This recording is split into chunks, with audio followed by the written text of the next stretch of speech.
آج پھر سے حضرت قاری حنیف ملتانی صاحب کا بیان لے کر حاضر ہوئی ہوں۔ یہ بیان زندگی بدل دینے والا بیان ہے۔ بیان کو پورا سنیں، انشاءاللہ بہت زیادہ فائدہ ہوگا۔ اور آپ کے ساتھ اللہ میں بھی سنتی ہوں، لطیف چلتے ہیں بیان کی طرف۔ بعبادہ یرزق من یشاء۔ اور میرے بندو، روزی کا معاملہ، کاروبار کا معاملہ، دھندے کا معاملہ، یہ تمام کا تمام میرے قبض قدرت میں ہے۔ میں نے کسی کو ساجی نہیں بنا رکھا۔ واللہ یقبض ویبسط والیہ ترجعون۔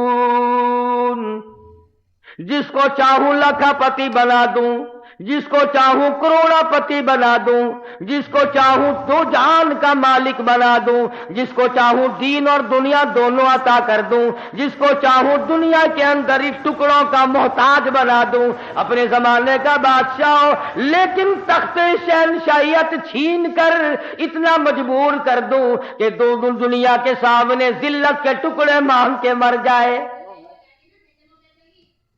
فرمایا کام اللہ میاں کا ہے، لم یحتسب، وہاں سے کھلاؤں گا جہاں کا تجھے کبھی گمان بھی نہ آیا ہوگا، تیرا خیال بھی نہ ہوگا۔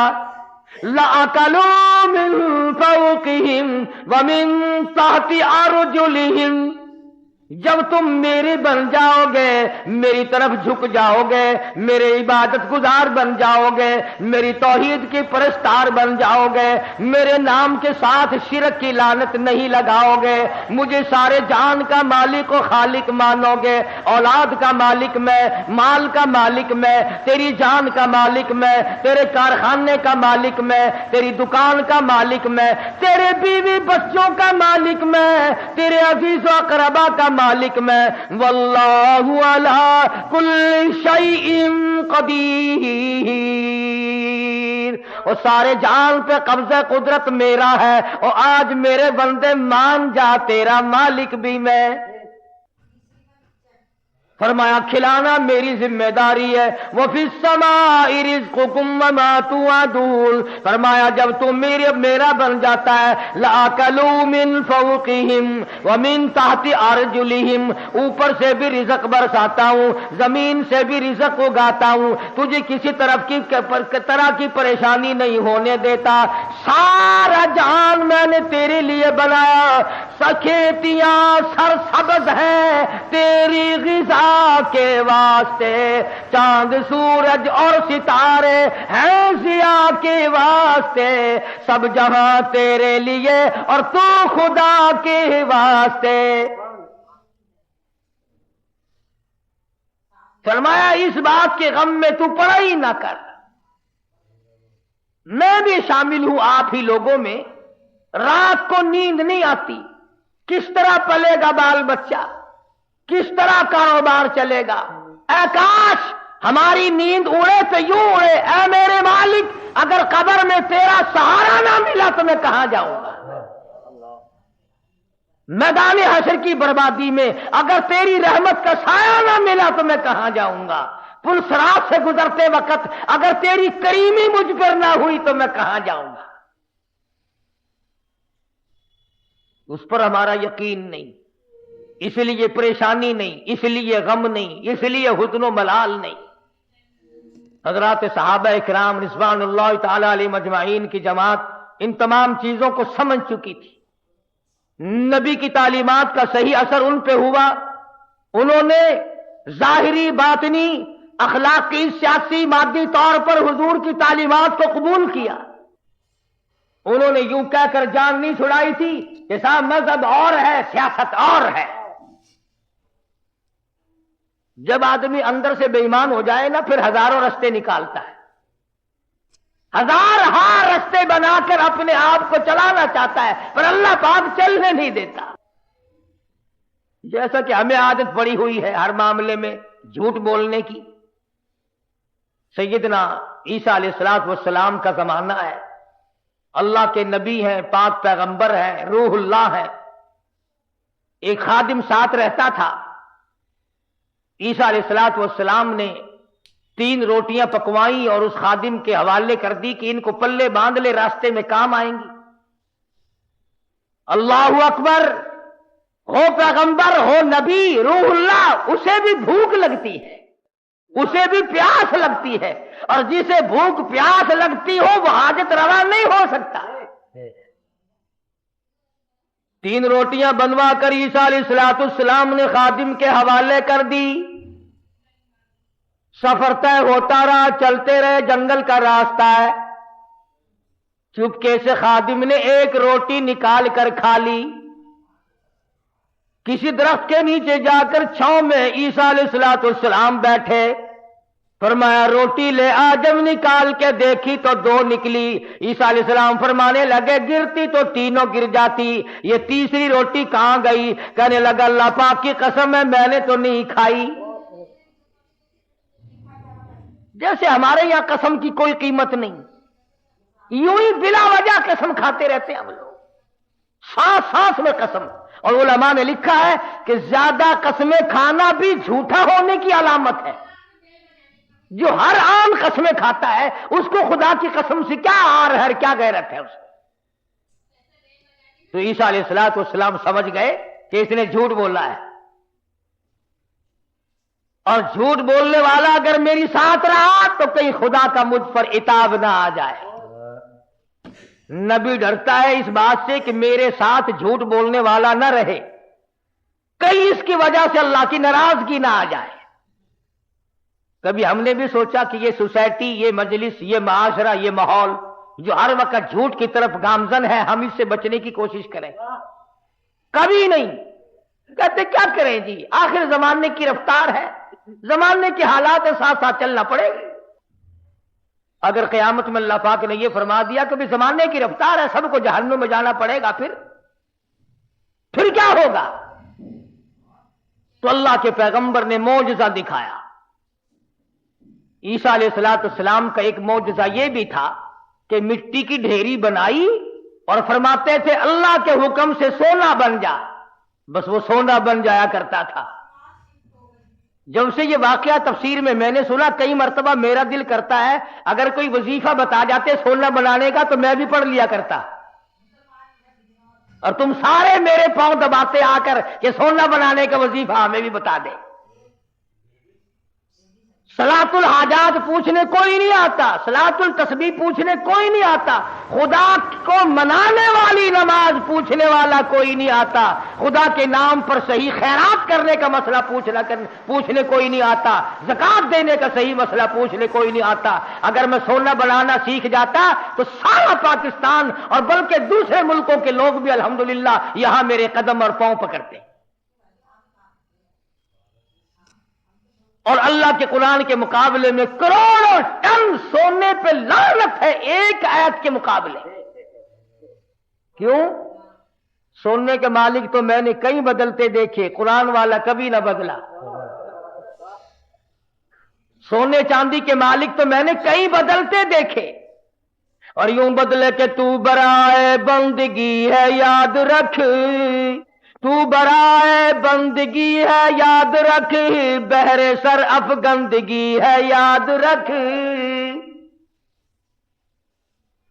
تو برائے بندگی ہے یاد رکھ، بہر سر افگندگی ہے یاد رکھ، چند روزہ زندگی ہے یاد رکھ، ورنہ پھر شرمندگی ہے یاد رکھ۔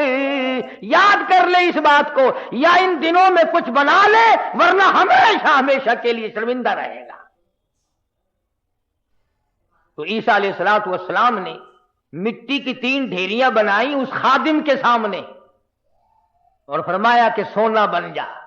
وہ تینوں ڈھیریاں مٹی کی سونا بن گئی۔ اللہ کے نبی کا معجزہ ہے۔ شکر ہے تمہیں ایسا کوئی درویش فقیر آج تک ملا ہی نہیں، ورنہ اس کو علل اعلان خدا مانتے، علل اعلان خدا مانتے۔ یہ پیغمبر کا معجزہ ہے جو مٹی کی چڑیا، قرآن مجید کا ترجمہ کر رہا ہوں، مٹی کی چڑیا بنائی اور اس میں پھونک ماری، قم باذن اللہ فانفخوا فیہ فیکون طیرا باذن اللہ۔ مٹی کی چڑیا بنائی، پھونک ماری، پھر کر کے وہ چڑیا اڑ گئی۔ اگر آج کوئی ایسا یوں کرتا نا، میں کہتا ہوں ایک بھی خدا کا نام لینے والا شاید نہ ملتا۔ یہ تو دیکھو پرندے نہیں بنا رہا ہے، تو عیسیٰ علیہ السلام نے مٹی کی ڈھیریاں 3 بنائی اور فرمایا سونا بن جا، وہ سونا بن گیا۔ تو ایک ڈھیری تو عیسیٰ علیہ السلام نے اپنی طرف کو یوں کھسکا لی، سرکا لی کہ یہ تو میری، اور ایک اس کی طرف کو کر دی کہ یہ تیری، اور تیسری کی طرف انگلی کا اشارہ کر کے فرمایا کہ یہ اس کی ہے جس نے تیسری روٹی کھائی، یہ سونے کی ڈھیری اس کی ہے جس نے تیسری روٹی کھائی۔ تو کہنے لگا اللہ کی قسم، قرآن کی قسم، میں کھائی ہے۔ اللہ کے پیغمبر کی آنکھوں میں آنسو آ گئے، فرمایا ادھر بھی قسم ہے۔ اور دنیا کے طلبگار کیا کرے گا اس سونے کو لے کر؟ اسی کو کہتا کہ سونے چاندی کی چمک بس دیکھنے کی بات ہے، سونے چاندی کی چمک بس دیکھنے کی بات ہے، 4 دن کی چاندنی اور پھر اندھیری رات ہے۔ اس نے کہا چلو پیغمبر کی خدمت سے تو گیا، پیغمبر کی خدمت سے تو گیا، ساتھ رہنے سے تو گیا، پر مٹی کی گٹھڑی تو بن جائے، سونے کی گٹھڑی تو بن جائے۔ تو سیدنا اللہ کے نبی دولت کو ہاتھ نہیں لگایا کرتے۔ اللہ اکبر۔ امام الانبیاء محبوب کبریا حضرت محمد مصطفیٰ صلی اللہ تعالی علیہ وسلم کو ازواج مطہرات میں سے کسی نے دیکھا، گھر والیوں میں سے کسی نے دیکھا، ساری رات کروٹیں بدل بدل کے گزار دی، ساری رات پریشانی میں گزار دی۔ ازواج مطہرات میں سے ام المؤمنات میں سے ہماری ماؤں میں سے کسی نے پوچھا یا رسول اللہ آج نیند کیوں نہیں آئی؟ آج کی رات ساری گزر گئی، نیند کیوں نہیں آئی؟ فرمایا راستے میں ایک کھجور پڑی تھی، میں نے اس نیت سے اٹھا کر کھا لی کہ یہ ضائع ہو جائے گی، کسی کے پیر کے نیچے آ کر کھانے کی چیز ہے، اب مجھے شبہ یوں پڑتا ہے وہ کبھی کسی اور کا حق نہ ہو۔ شہنشاہ کائنات ہے صلی اللہ علیہ وسلم، امام الانبیاء، ایک کھجور کے لیے ساری رات بے چین ہے۔ ہم مربے دبا جاتے ہیں، 1 منٹ کے لیے کبھی پریشان نہ ہوئے، ہم ہزاروں کھا جاتے ہیں، لاکھوں مار جاتے ہیں۔ تو بھی تو اسی نبی کا امتی ہے۔ مدنی کریم صلی اللہ تعالی علیہ وسلم نے فرمایا ایک دانہ جب آدمی کے حلق کے نیچے حرام کا جاتا ہے، اللہ میاں کی طرف سے اس کی طرف عذاب آنا فوراً شروع ہو جاتا ہے۔ تو عیسیٰ علیہ السلام نے جب اس نے خادم نے کہا نا، عیسیٰ علیہ السلام نے فرمایا کہ یہ تیسری سونے کی ڈھیری اس کی ہے جس نے تیسری روٹی کھائی۔ کہنے لگا اللہ کی قسم میں نے کھائی ہے۔ تو عیسیٰ علیہ السلام نے وہ سونے کی ڈھیریاں دوسری بھی، تیسری بھی، پہلی بھی، تینوں اس کی طرف سرکا دی، کھسکا دی، فرمایا تجھے مبارک ہو سونا، تو ہی لے جا، میں کیا کروں گا۔ تو وہ دل میں بڑا خوش ہوا، ابے گٹھڑی مل گئی سونے کی، مزے ہو گئے، چلو نبی کی خدمت تو محروم ہو گیا مگر سونے کی تو پن مل گئی نا۔ اس نے گٹھڑی بنائی سونے کی اور لے کے چلا، سامنے سے 3 ڈاکو آتے ہوئے مل گئے۔ انہوں نے کہا کیا ہے؟ انہوں نے کہا اگر میں نہیں بتاؤں گا تو یہ پکڑ کے دیکھ لیں گے، یہ 3 ہے میں 1 ہوں۔ کہنے لگا سونا ہے؟ وہ لگے سر آنکھیں بدل لے، کہنے لگا بھی مارنے وارنے کی کوئی ضرورت نہیں، بہت بڑا سونا ہے، تینوں 3 اتحاد ہو جائیں گے، 2 آئے تھے، 3 حصے کر لیں گے تینوں، کوئی مارنے کی قتل کرنے کی ضرورت نہیں۔ آج کل کا زمانہ تو تھا ہی نہیں جو مرنے کے بعد تلاشی لیں گے۔ پچھلے سال ساہیوال میں ایک آدمی کو قتل کیا، جب تلاشی لی تو 10 پیسہ نکلا۔ ابھی تم سوچ رہے ہوگے کہ وہ کتنا بڑا بے ایمان آدمی ہوگا جو نبی کا ساتھ چھوڑ گیا، عیسیٰ علیہ السلام کا ساتھ چھوڑنے کی وجہ سے چھوڑ دیا۔ کیا یہ بے ایمان اسی زمانے میں تھے؟ آج کل ایسے بے ایمان نہیں۔ یہ رمضان المبارک کے 2 جمعوں میں جو ایک سائیکل گئی ہے، یہ مسلمان لے گیا، یہ انسان کا تخم لے گیا، یہ رسول اللہ کا امتی لے گیا کوئی؟ رمضان کا مہینہ ہو، الوداعی جمعہ اور سائیکل چرا کر اپنے آپ کو کامیاب سمجھتا ہے؟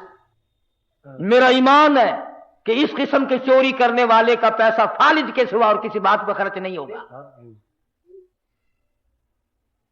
انسانیت ہے یہ. چوڑا بھی ایسا نہیں کرتا، سکھ اور عیسائی نہیں کرتا جو آج مسلمان کرتا ہے. اور پھر مسلمان کے مسلمان ہو، کس نے تمہیں یہ پٹی پڑھائی ہے کہ تم سور کھا جاؤ پھر بھی مسلمان ہو، کتا کھا جاؤ پھر بھی مسلمان ہو، حرام کھا جاؤ پھر بھی مسلمان ہو، رمضان میں چوری کرو، زنا کرو، شراب پیو، بدکاری کرو پھر بھی مسلمان ہو؟ یہ کون سے ملا نے تجھے راہ لگایا ہے؟ اسی لیے تو ان مولویوں سے لوگ خوش ہیں. بس وہ کہتے ہیں جی کبوتروں کے لیے پیسے دو، میں دانا جا کے ڈالوں گا بیت اللہ کو، ساری عمر شراب پیو، جوا کھیلو، حرام خوری کرو، بس کبوتر دانا کھا کے بیت اللہ کے کنگورے تے بہ کے آنکھ دے گا میں ہوں وہ دانا کھا بیٹھا جڑے ویلے تائی تو انہیں بس کے نہیں، میں تیرے کعبے تو لاندہ نہیں. تو خود ٹھگ ہے، اسی لیے بڑے بڑے ٹھگ جو چاروں طرف پھرتے انہی کے قابو آتا ہے. دو آدمیوں کے مطلب کا تو رہ گیا، یا ویزا بنوانے والے کا اور یہاں تیرے باپ کو جنت میں داخل کرانے والا ملا. جو دو آدمیوں کا ٹھیکہ رہ گیا، سارے ٹھیکے ختم ہو گئے. ایمان نہیں ہے دماغ میں، کھوپڑی میں دماغ نہیں ہے. اللہ کے قرآن کا کوئی پتہ نہیں کہ وہ تجھے کیا فیصلہ دیتا ہے. وہ کہنے لگا بھی مارنے دھاڑنے کی کوئی ضرورت نہیں، سونا بہت ہے، دو تم ہو ایک میں ہوں، حصے کر لیں گے 3. انہوں نے کہا چلو ٹھیک ہے. ہاتھوں سے کھلتے ہو تو دانت نہیں لگانے چاہیے، جب یوں ہی مل رہا ہے تو کیا ضرورت ہے مارنے وارنے کی. بھوک تو لگتی، راستے میں چلتے چلتے کی بھوک لگی، شہر کے قریب گئے تو ایک کو کہنے لگا جاؤ تو روٹی پکوا کے لا شہر سے. 2 ماہ کسی درخت کے چھاؤں میں بیٹھ گئے، سو گئے. دنیا ساری پر مکر ہے. دنیا ہی نام فتنے کا نام دنیا ہے. وہ جو شہر میں روٹی پکوا رہا ہے نا، وہ سوچنے لگا آرام سے سوئے پڑے ہیں چھاؤں میں دھوم میں پھر رہا ہوں، پریشان ہو رہا ہوں، اپنی تو روٹی کھا لوں، یہاں ان کی روٹیوں میں زہر ملا کے لے جاؤں، کھاتے ہی سو جائیں گے، سارا سونا میرا، ساری دولت میری، تمام کا تمام میرا ہی ہو جائے گا. دماغ نے اجازت دے دی، ٹھیک ہے کرو ایسا. اپنی روٹی وہاں کھا لی، ان کی روٹیوں میں زہر ملا کے لایا، اور یہ دونوں آپس میں کہنے لگے جنگل میں پڑے ہم، وہ شہر میں فلودہ کھا رہا ہوگا، خدا جانے کیا کیا اڑا رہا ہوگا مزے، بڑا چٹورا ہے، دیر لگا دی ہے، دیکھ لو کھانے پینے میں مصروف ہے بھائی. ایک کہنے لگا میں بتاؤں ترکیب. اس نے کہا کیا آوے نا، اب تبا کر کے مارو تلوار، گردن دور جا کے پڑے گی، آپ دونوں ہاتھ دودھ ہو جائیں گے نصف نصف. انہوں نے تلوار تیار کر لی، وہ زہر ملا کے لایا. اسی کا نام تو دنیا ہے. فرمایا قل متاع الدنیا قلیل والآخرۃ خیر لمن اتقى ولا تظلمون فتیلا. دنیا تھوڑے دنوں کا سودا، لا یغرنک تقلب الذین کفروا فی البلاد متاع قلیل. دنیا کا دھوکہ تجھے دھوکے میں نہ ڈال دے، دنیا کی زیب و زینت تجھے لپیٹ کے نہ رکھ دے، تجھے آخرت اور دنیا میں خسرت دنیا والآخرہ ذالک هو الخسران المبین. خسارے میں ڈال دے گی تجھے. اب وہ تو جناب روٹیوں میں زہر ملا کے لایا، اور جب آیا نا سارا دن خرچ کر دیا، شہر میں تفریح ہوتی رہی جناب کی، ہیں ہم یہاں پڑے ہیں، تیرے باپ کے نوکر ہیں، چوکیدارا کرتے رہے، ماری تلوار گردن وہ جا کے پڑی. تو کہنے لگے لے بھائی کٹ گئی راند، آپ دونوں نصف نصف ہوں گے، کھانا کھاؤ. روٹی جو کھائی لگا تھوڑا سا آرام کر لو، طبیعت بگڑ رہی ہے. اس زمانے میں 7 اپ تو تھی نہیں جو فوراً پی لیتے. ان لگا تھوڑی سی طبیعت بگڑ گئی، کیا بات ہے، تھوڑے سے سو جاؤ. اس کھا کے جو سوئے پھر کون اٹھتا، پھر اٹھنے والا کون تھا. چند دنوں کے بعد عیسیٰ علیہ السلام کا وہاں سے گزر ہوا، 3 لاشیں پڑی دیکھی، سونے کی گٹھڑی رکھی دیکھی، پہچان لی. فرمایا اے دنیا تو نے کسی سے وفا نہ کی، اے دنیا تو نے کسی سے وفا نہ کی، تو کسی کی نہ بنی، تو نے دنیا کو مروایا اور تو پھر بھاگ کر کسی اور کی بن گئی، اس کو مروایا پھر کسی اور کی بن گئی، اس کو تباہ کرایا پھر کسی اور کی بن گئی، تیرے شوہروں کا کوئی ٹھکانہ ہی نہیں۔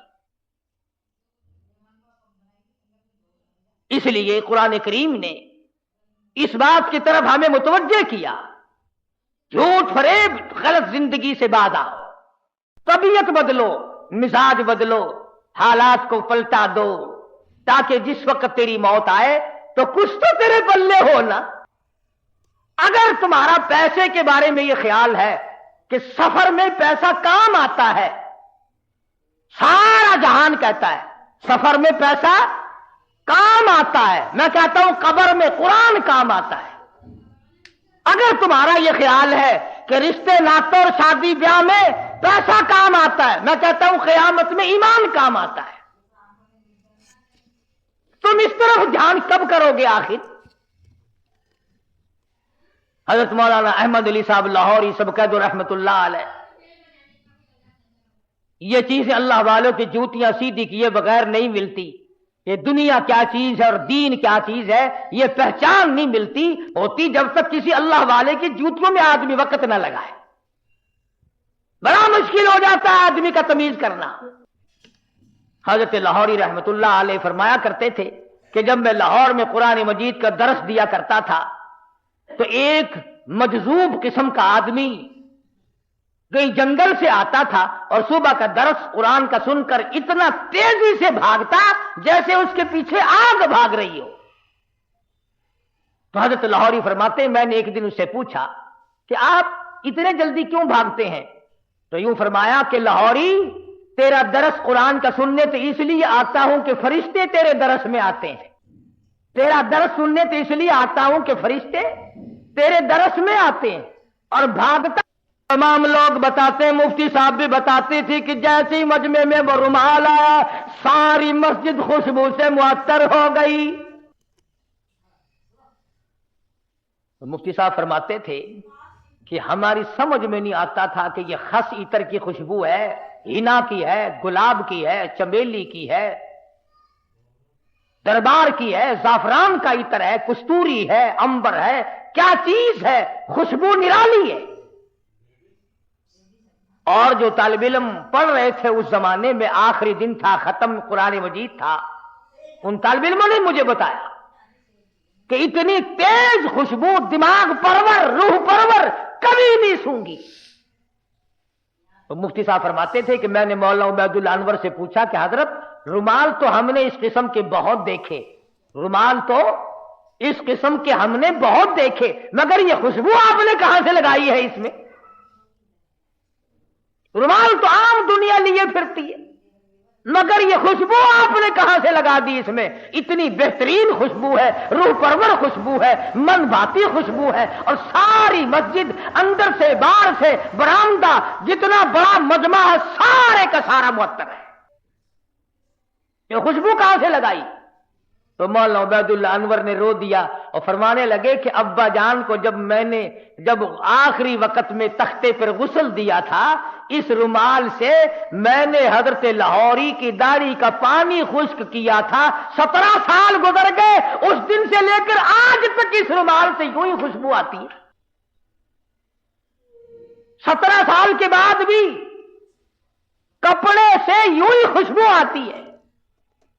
کئی لوگ ہمیں کہہ دیتے ہیں کہ یہ قاری حنیف تو ولیوں کو نہیں مانتا، لو دیکھو میں تو ولیوں کی داڑھی کے اندر سے اتنی خوشبو مانتا ہوں کہ جو دنیا میں نہیں ملتی۔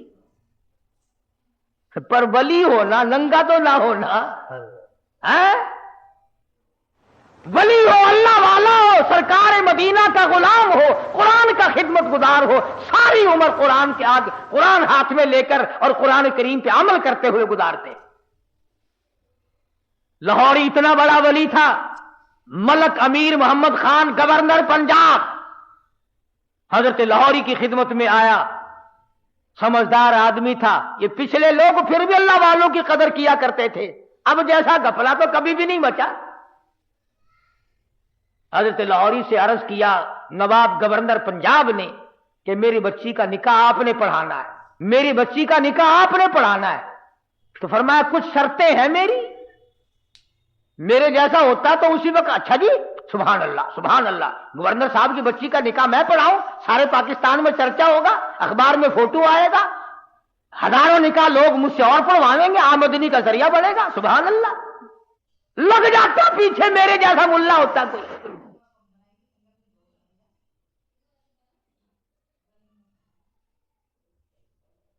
گورنر صاحب کا پونجڑا پکڑ کے پچھل پکڑ کے پیچھے پیچھے لگ جاتا، مگر وہ لاہوری تھا، دنیا پہ تھوکتا نہ تھا۔ کہا گورنر صاحب 3-4 شرطیں ہیں میری۔ پہلی شرط تو یہ ہے کہ تمہارا وہ جو آئلی قوانین کا فارم ہے میں اس پہ دستخط نہیں کروں گا، اور دوسری شرط یہ ہے کہ ایک ٹیڈی نہیں لوں گا، اور تیسری شرط یہ ہے کہ اس مجمع میں عورت نہ ہو، اور چوتھی شرط یہ ہے کہ 10 منٹ سے زیادہ نہیں ٹھہروں گا۔ جس کے دل میں قدر ہوتی ہے وہ ساری شرطیں ماننا کرتا ہے۔ کہنے لگا بالکل ٹھیک ہے، 10 شرطیں اور بتاؤ، ساری مانوں گا، لیکن نکاح آپ سے پڑھوانا ہے، نکاح آپ سے پڑھوانا ہے۔ آج کل نکاحوں کا بھی کیا معاملہ ہے۔ میں بیری والی میں خطیب تھا، اس محلے میں ایک شادی ہوئی تو نکاح کے لیے مجھے بلایا، برات آئی تھی لاہور سے، سارے یہ پتلونوں والے تھے، کھینچے کچائے، جیسے گھوڑے کا ساتھ نہیں کھینچا رہتا ٹانگے والے گھوڑے کا، بالکل کسا ہوا ساتھ۔ اب کھڑے سارے، مجھے بیچ میں کھڑا کر لیا، انہوں نے کہا ہاں جی پڑھو نکاح۔ میں نے کھڑے کہ ہاں اور کیا؟ میں نے کہا یارو ایسا نکاح سیکھا ہی نہیں جو کھڑے کھڑے پڑھا دوں۔ میں نے کہا یاد رکھو اگر میں نے کھڑے کھڑے نکاح پڑھا دیا نا، یہ دلہا اور دلہن ساری عمر بھاگتے ہی پھریں گے، ٹھہرنے کے نہیں۔ میں نے کہا میری جگہ تو بناؤ بیٹھنے کی۔ کہنے لگا جی تنگی تھی اس لیے کھڑے ہونے کا انتظام کر دیا، یہ کھانا بھی کھڑے ہو کے کھایا ہے، نکاح بھی کھڑے کھڑے ہو جائے۔ میں نے کہا میں تو ڈرتا ہوں تم سارے کام کھڑے کھڑے نہ کر شروع کر دینا، پھر تو کام چلے گا ہی نہیں، کوئی اعتبار نہیں تمہارا۔ آخر بڑی مشکل سے میرے بیٹھنے کی جگہ بنائی۔ کہنے لگا جی دلہا تو کھڑا رہا۔ ارے میں نے کہا نکاح تو اسی کا ہے نا، یہ نکاح ہی میں کھڑا ہوا پڑھا دوں گا، کھڑا ہوا نکاح پڑھا دوں گا پھر۔ اور بڑی مشکل سے یوں پیر پھیلا کر، جیسے کتا نہیں بیٹھتا اس نے یوں پیر پھیلائے، پیچھے سے پڑاک کر کے پتلون پھٹ گئی۔ اس پر بڑے راضی ہوتے ہیں، اس لباس پر بڑے خوش ہوتے ہیں۔ بابو جی ہیں نرالے طریقے، نرالے طور، انگریز بے ایمان کی نقل کر کے خوش ہوتے ہیں۔ دیکھا ہوگا نا آپ نے لوگ، دیکھو یہاں جیبیں لگتی ہیں، یہاں جیبیں لگتی ہیں، اور یہ کئی یہاں پیچھے جیب لگائے پھرتے ہیں۔ پلیٹ فارموں پہ، قلعے پہ کبھی کبھی جاؤ گے نا سردی کے موسم میں، یوں پیچھے سے نکال کر کھاتے دیکھو گے آپ، یوں چلغوزے چاب رہے ہیں، یوں نکال کے یوں پیچھے سے۔ دیکھنے والے کو نفرت آتی ہے کہ جیب کہاں لگائی ہے، یہاں کوئی خاص دربار ہے۔ نوٹ بھی یہیں سے نکال کے دیتے۔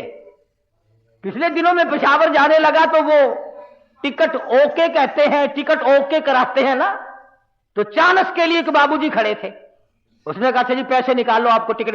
میں بالکل ملا ہوا کھڑا تھا نا، وہ یوں جھکا، میں نے کہا شاید کوئی نیچے کاغذ گر گیا۔ میں کھڑا تھا اس کے دائیں طرف، نیچے جھک کر یوں پیچھے کو ہاتھ کیا، میں نے کہا لو بدبخت پیچھے سے نکال لے گا پیسے، یہ کیا تہذیب ہے۔ تو گورنر پنجاب نے، اللہ اس کی مغفرت فرمائے، ہم سب گناہگار ہیں، بہرحال جب تک ملک امیر گورنر پنجاب کا رہا، گورنر ہاؤس میں عورت قدم نہ رکھ سکی، عورت ذات قدم نہ رکھ سکی، اور جب یہ اللے تڑلے آئے پھر یہ عورت کے بغیر لیٹرین میں بھی نہ گئے۔ میں عرض کر رہا تھا، بات کسی اور طرف چلی گئی کہ حضرت لاہوری رحمت اللہ علیہ نے ایسے وقت میں بھی وہ بادشاہوں کے سامنے، وہ گورنروں کے سامنے، وہ طالب علم اور فقیروں کے سامنے یکساں ولی سے بدلہ نہیں کرتے تھے۔ چنانچہ وہی شرطیں پوری ہوئی اور حضرت نے جا کے نکاح پڑھا دیا۔ تو مولانا عبید اللہ انور فرماتے تھے کہ ابا جان کو جب غسل دیا گیا تو آخری وقت میں نے اس رومال سے داڑھی صاف کی تھی، 17 سال گزر گئے، ہمیں آج تک عطر خریدنے کی ضرورت نہیں پڑی، اور قبر کی مٹی سے بھی خوشبو آئی۔ لوگوں نے کہا کسی مرید نے سینٹ پھینک دیا ہوگا، لیبارٹری والوں کو مٹی دی گئی، انہوں نے ریسرچ کی، تحقیق کی، تفتیش کی اور رپورٹ یہ دی، یہ وہ خوشبو ہے جس کا دنیا میں وجود ہی نہیں۔ اس لیے میں نے یہ آیتیں آپ کے سامنے رکھی کہ کتنا ربنا ربنا آدمی کرتا ہے، مگر اس وقت کے ربنا سے کچھ نہیں بننے گا۔ اب کی یا ربی سے بہت کچھ بن سکتا ہے۔ وقت ہے مانگ لے، وقت ہے کمائی کر لے، وقت ہے ان راتوں میں کچھ کمائی کر لے، وقت ہے ان دنوں میں کچھ کمائی کر لے، وقت ہے دولت کما لے، قبر بنا لے، حشر بنا لے، قیامت کے دن کا سایہ تیار کر لے، قبر کے لیے بچھونا اور بستر بنا لے، روشنی اور لالٹین کا انتظام کر لے۔ اب وقت ہے موت کے وقت کی پیاس کے لیے آب زمزم تیار کر لے۔ تمام چیزوں کا وقت آج ہے۔ اور اگر اس ساری زندگی کو یوں ہی برباد کر دیا کہ صاحب ہم تو یوں کہہ ڈالیں گے کہ میری بد نصیبی نے مجھے مار دیا تھا اور یہ بس گمراہی ہو جو گئی جی، تو اس سے کام نہیں چلتا۔ پروردگار عالم مجھے اور آپ کو قرآن کریم سمجھنے کی، سمجھانے کی توفیق عطا فرمائے۔ جب تک ہم قرآن کریم کے نزدیک نہیں آئیں گے، یاد رکھو کوئی قوم کامیاب نہیں ہوگی۔ اور اپنی اولاد کو سمجھاؤ، دو چار آیتوں کا لکھے پڑے حضرات ترجمہ دیکھ لیا کرو، کم سے کم پتہ تو چل جائے کہ خدا کے کلام میں ہے کیا، حکم کیا ہے، خدا ہمیں کہنا کیا چاہتا ہے۔ دھمکی کا ہی پتہ چلے گا، اس کی رحیمی کا ہی پتہ چلے گا، اس کی کریمی کا پتہ چلے گا، جنت اور دوزخ کے واقعات اور ان کے مزین ہونے کا اور دوزخ کے اندر شدید ترین عذاب ہونے کا پتہ چلے گا۔ خدا کی قسم صحابہ کرام کے واقعات اگر آپ کے سامنے لاؤں تو آپ حیران ہوں گے کہ انسان ہو کر پیٹ بھی تھا، بیوی بھی تھی، بچے بھی تھے، بھوک لگتی تھی، پیاس لگتی تھی، گرمی سردی بھی لگتی تھی۔ ذات الرقا ایک جنگ کا نام ہے، ذات الرقا، ذات الرقا ایک جنگ کا نام رکھا گیا۔ اس کا اردو ترجمہ ہے چیتھڑوں والا جنگ، ٹھیگڑیوں والا جنگ، ٹلیوں والا جنگ۔ اتنی غربت تھی محمد صلی اللہ علیہ وسلم کے غلاموں کے پاس، نہ جوتی ہے نہ کپڑا ہے، یا خدا کی قسم پتھر پہ پاؤں رکھتے تھے۔ صحابہ کہتے ہیں یوں معلوم ہوتا تھا کہ ہم نے آگ کے انگارے پہ پیر رکھ دیا۔ اپنے پیروں کو چیتھڑے اور کپڑے لپیٹ کے صحابہ کرام چلے۔ کسی جنگ میں صحابہ کرام نے اپنے پیٹ پہ پتھر باندھ باندھ کر گزارے کیے۔ حضرت جابر بن عبداللہ رضی اللہ تعالیٰ عنہ کہتے ہیں کہ ایک جنگ میں کم سے کم 15 دن تک روٹی کی شکل نہیں دیکھنی نصیب ہوئی۔ کمائی تو ان لوگوں نے کی ہے، میں اور آپ کیا کمائی کر کے لے جائیں گے؟ اسی کو تو کہتا ہے کہ تن میرا شا پڑ گیا، پیری سے گردن جھک گئی۔ تن میرا شا پڑ گیا، پیری سے گردن جھک گئی، اب تو جھکے سرکس خدا کے سامنے ہے۔ بڑھیپا آ گیا، جو جا کے نہ آئے وہ ہے جوانی، اور جو آ کے نہ جائے وہ ہے بڑھیپا۔ جوانی چلی گئی مڑ کے نہیں آئے گی، بڑھیپا آ گیا اب تو جائے گا، بڑھیپا نہیں جاتا،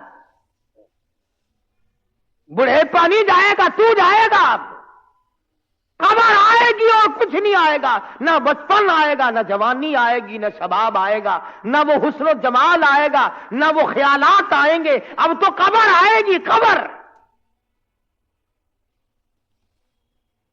اور یہ وہی قبر ہے، اگر تمہیں یقین نہیں آتا قبر پر اپنی اور میری، تو یہ لاکھوں چاروں طرف، ملتان کے چاروں طرف لاکھوں تم سے بڑے بڑے امیر، بڑے بڑے نواب، بڑے بڑے رئیس، بڑے بڑے جاگیردار، بڑے بڑے منصب کے مالک پڑے ہیں، بڑی بڑی حسینہ، بڑی بڑی خوبصورت بیگمات پڑی ہیں۔ جاؤ آواز لگاؤ، پوچھ کے دیکھو کہ تمہارا کیا حال ہے۔ اس لیے میں نے عرض کیا کہ یہ وقت کمائی کا ہے، کمائی کیجئے۔ جمعے کے دن درود شریف کا اہتمام کرو،